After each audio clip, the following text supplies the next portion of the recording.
sholat gerhana matahari 2 rakaat mengikut imam kata Allah Ta'ala.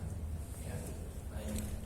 Kemudian setelah kita takbir, kita baca doa kita, lalu setelah itu kita akan mendengarkan imam baca Fatihah. Ya. Imam baca Fatihah, jamaah mendengarkan. Setelah nanti imam baca Fatihah selesai, imam baca surah, jamaah membaca surah Fatihah. Ya, seperti sholat biasa. Kemudian setelah itu, setelah imam selesai baca surah, imam akan rukuk pertama. Jamaah ikut rukuk, kemudian i'tidal. Nah, setelah i'tidal, imam akan baca surah Fatihah lagi dan baca surah lagi. Ya, seperti yang tadi. Ya. Baik. Kemudian setelah selesai baca surah, nanti kita akan sujud. Ya, sujud seperti biasa ya, sujudnya 2 kali kan 1 rakaat. Itu tidak ada masalah, tidak ada perbedaan. Cuma bedanya dalam sholat gerhana rukuknya ada 2 kali. Rukuknya ada 2 kali, i'tidalnya juga ada 2 kali per rakaat. Ya, per rakaat. Nanti rakaat kedua pun begitu juga. Naik rakaat kedua, imam baca surah Fatihah, makmum dengar. Nanti imam baca surah yang lainnya, makmum baca Fatihah. Setelah itu kita akan rukuk lagi. Yang ketiga berarti kan? Yang ketiga naik i'tidal, baca surah Fatihah dan surah lagi. Rukuk yang keempat. Nah, itu seperti sholat yang lainnya. Sujudnya sama 2 kali. Sujud biasa tetap 2 kali. Yang bedanya cuma rukuknya jadi 2 kali. Ya, sujud memang 2 kali ya. Baik. Ada lagi yang ingin ditanyakan? Barangkali ada yang kurang bisa dipahami. Yang lainnya insya Allah tidak ada yang berbeda. Ya, Ustaz. Ya. Maka Fatihah kedua setiap berjamaah si makmum ikut baca Fatihah juga. Oh ya. Fatihah yang pertama aja. Baik. Nanti kan kita kan 2 kali baca Fatihah ya. Imam baca 2 kali Fatihah. 2 kali rukuk, dan rukuk yang ketika naik i'tidal kan imam baca Fatihah lagi. Imam dengan makmum dengarkan. Makmum perlu baca Fatihah lagi atau tidak? Kan gitu soalnya. Ya. Apakah makmum perlu baca Fatihah lagi atau tidak? Tidak perlu. Cukup dengarkan saja bacaan surahnya imam. Jadi hanya sekali saja. Oke. Ini dizohirkan. Iya, imam akan baca secara zahir, akan dibaca secara jalan. Jadi makmum akan dengar. Ya. Baik, ada lagi yang ingin ditanyakan? Barangkali kita akan mulai insyaallah jam 10.45. Sambil kita menunggu ya, kita berzikir barangkali sambil kita mohon ampun kepada Allah Subhanahu wa taala pada hari yang sangat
Innal hamdalillah nahmaduhu wa nasta'inuhu wa nastaghfiruh wa na'udzu billahi min shururi anfusina wa min sayyiati a'malina. Man yahdihillahu fala mudilla lahu wa man yudlil fala hadiya lahu. Asyhadu an la ilaha illallah wahdahu la syarika lahu wa asyhadu anna Muhammadan 'abduhu wa rasuluh. Allahumma shalli wa sallim ala sayyidina Muhammadin wa ala alihi wa ashabihi ajma'in. Amma ba'du, faqad qala Allah ta'ala fi muhkami tanzilihi wa huwa asdaqul qailin. A'udzu billahi minasy syaithanir rajim. Inna fi khalqis samawati wal ardi wa ikhtilafil laili wan nahari laayatin liulil absar. Alladzina yadhkuruna Allaha qiyaman wa qu'udan wa 'ala junubihim wa yatafakkaruna fi khalqillahi rabbana ma khalaqta hadza batila subhanaka faqina 'adzaban nar. Wa qala aidan fi ayatin ukhra ya ayyuhalladzina amanu taqullaha haqqa tuqatih wa la tamutunna illa wa antum muslimun. Ma'asyiral hadirin wal hadirat, jamaah sidang salat gerhana matahari yang dirahmati Allah. Pada siang hari ini kita menyaksikan salah satu daripada tanda-tanda kebesaran Allah Subhanahu wa taala, yaitu terjadinya gerhana matahari, di mana cahaya matahari terhalang sehingga tidak sampai ke tempat kita seperti biasanya. Terhadap fenomena ini kita diminta untuk mensikapinya sesuai dengan apa yang dianjurkan oleh baginda Rasulullah SAW. Secara umum, manusia itu mensikapi fenomena alam seperti ini terbagi kepada 3 kelompok manusia. Ada yang pertama, mereka menganggap fenomena gerhana matahari ini sebagai fenomena alam biasa yang secara tahunan ataupun mungkin beberapa tahun akan terjadi peristiwa yang seperti ini. Maka bagi mereka fenomena ini bukan sesuatu yang luar biasa. Ada yang mereka mensikapinya dengan cara mengabadikan momen-momen terjadinya gerhana itu, dan mereka melihatnya dengan satu sikap yang membanggakan, namun tidak ada nilai perenungan daripada peristiwa yang terjadi. Mereka lihat fenomena gerhana ini sebagai sesuatu yang tidak mengingatkan mereka kepada Allah Subhanahu wa taala. Nah, ini golongan yang pertama. Golongan yang kedua adalah mereka yang mensikapi fenomena ini sebagai sesuatu yang dikaitkan dengan mitos-mitos.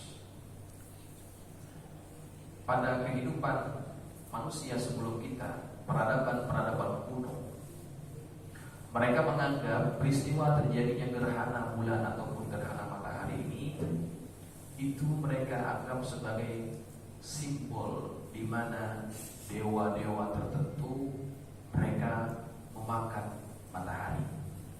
Dalam keyakinan masyarakat Cina kuno, mereka menganggap bahwa matahari itu ketika terjadi gerhana, matahari ditelan oleh naga yang besar, sehingga untuk supaya matahari itu dikeluarkan lagi, mereka mempercayai bahwa kita harus memberikan sesuatu yang menghasilkan bunyi-bunyi tertentu sehingga menyebabkan dewa itu mengeluarkan kembali matahari yang ditelan olehnya.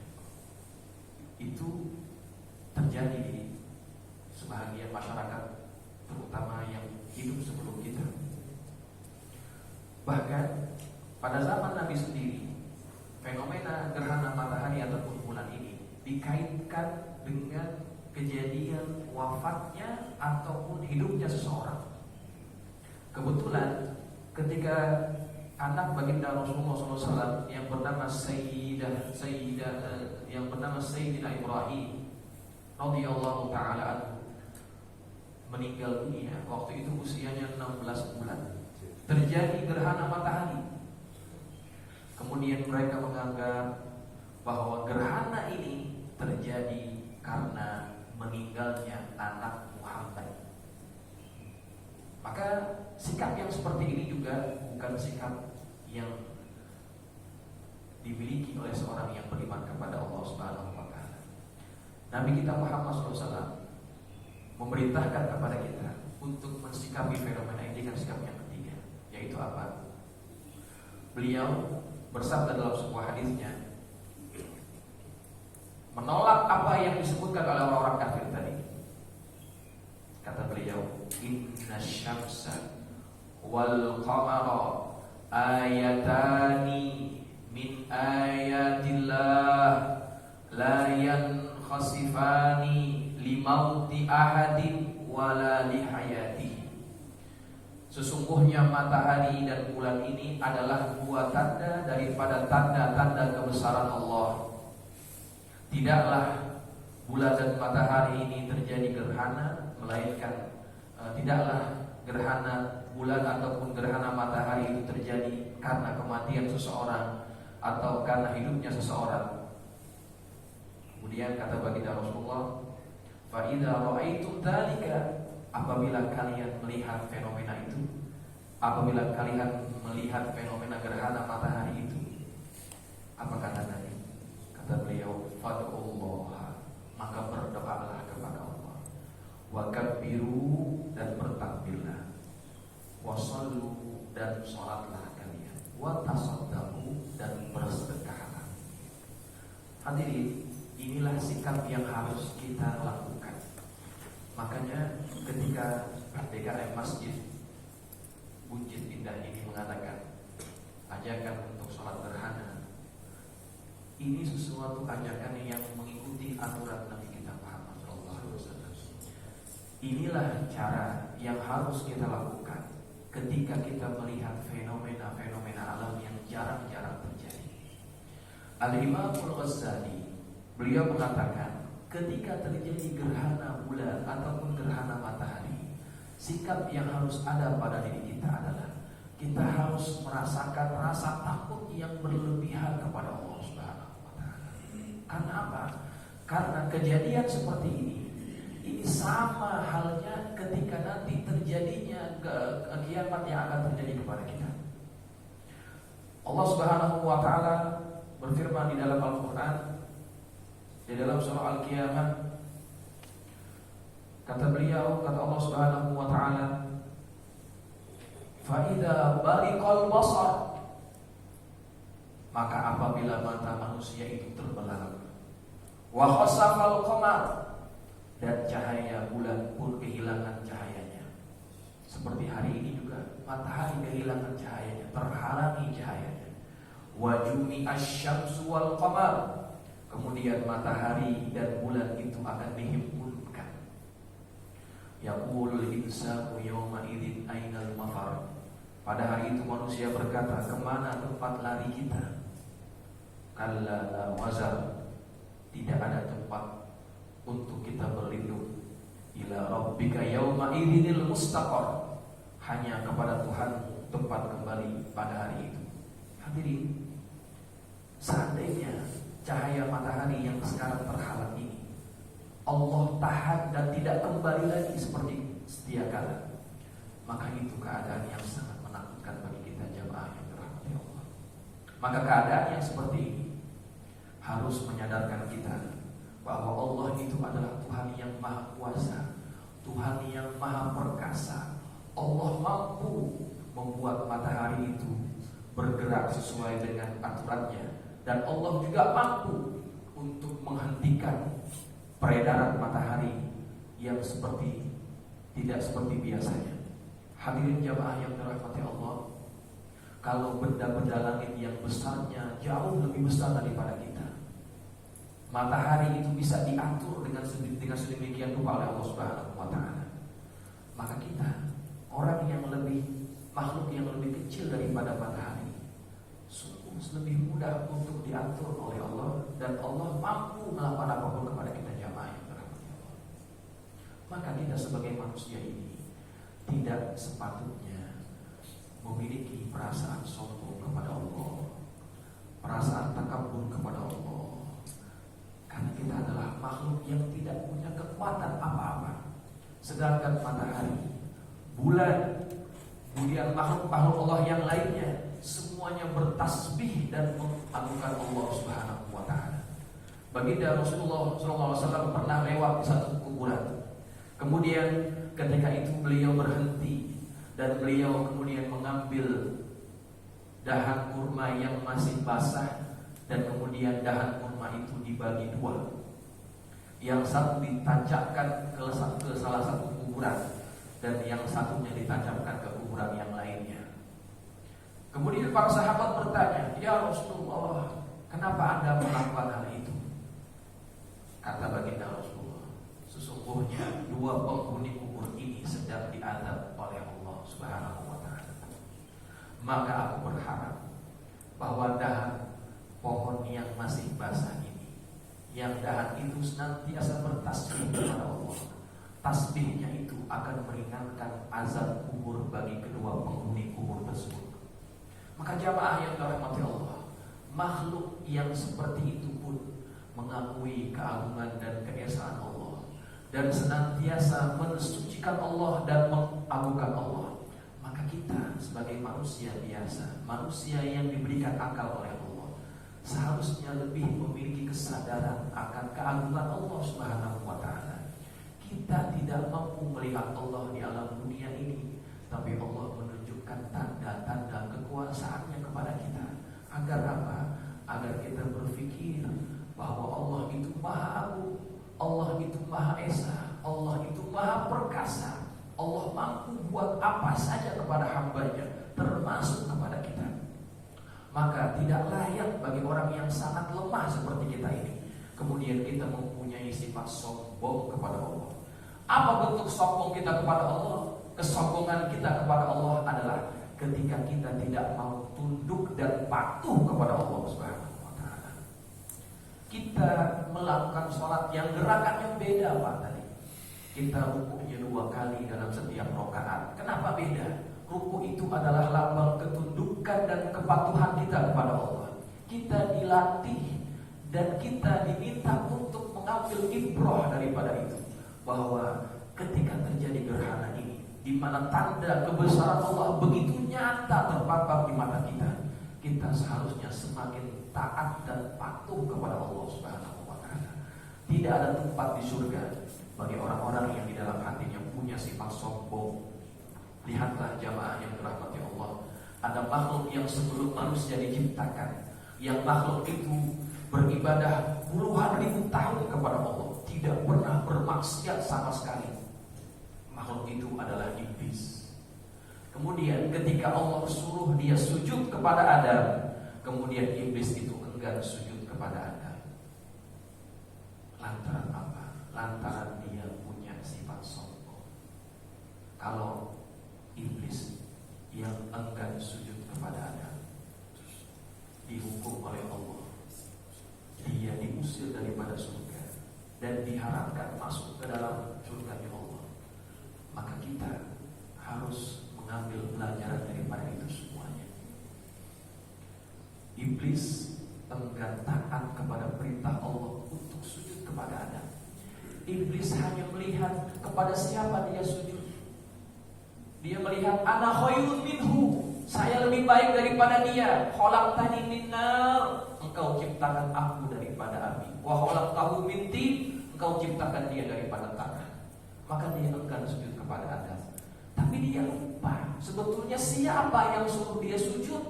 Yang menyuruh dia sujud adalah Allah.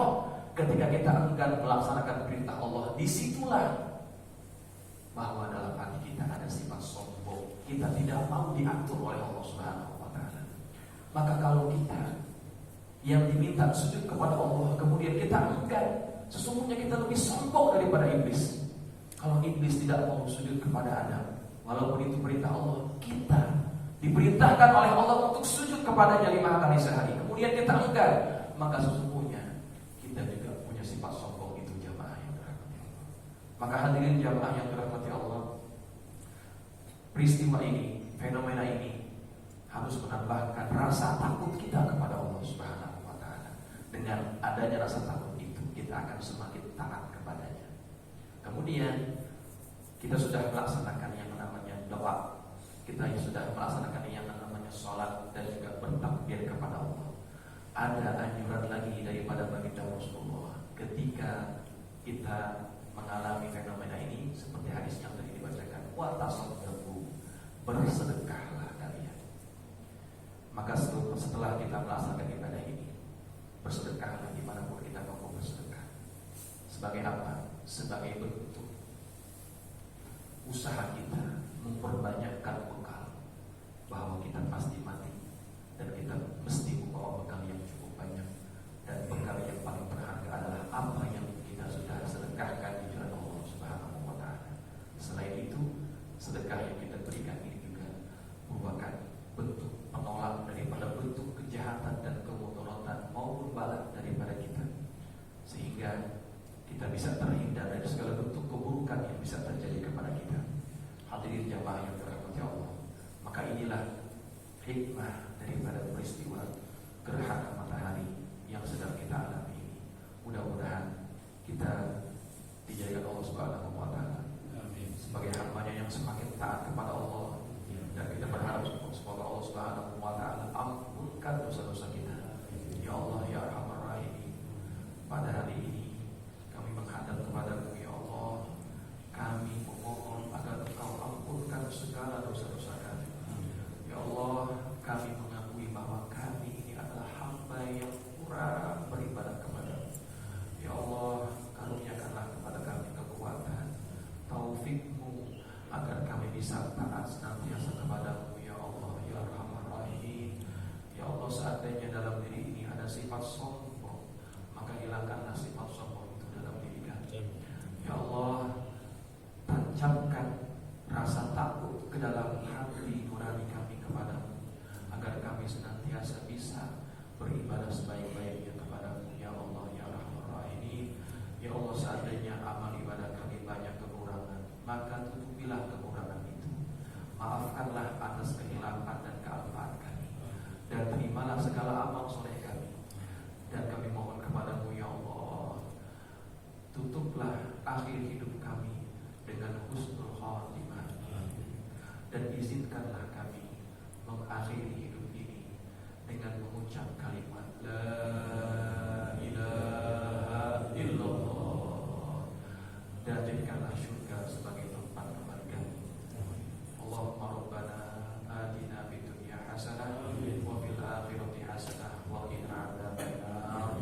Rabbana zalamna anfusana wa illam taghfir lana wa tarhamna lanakunanna minal khasirin. Wa sallallahu ala sayyidina Muhammadin wa ala alihi wa sahbihi wasallam. Walhamdulillahi rabbil alamin. Wassalamu alaikum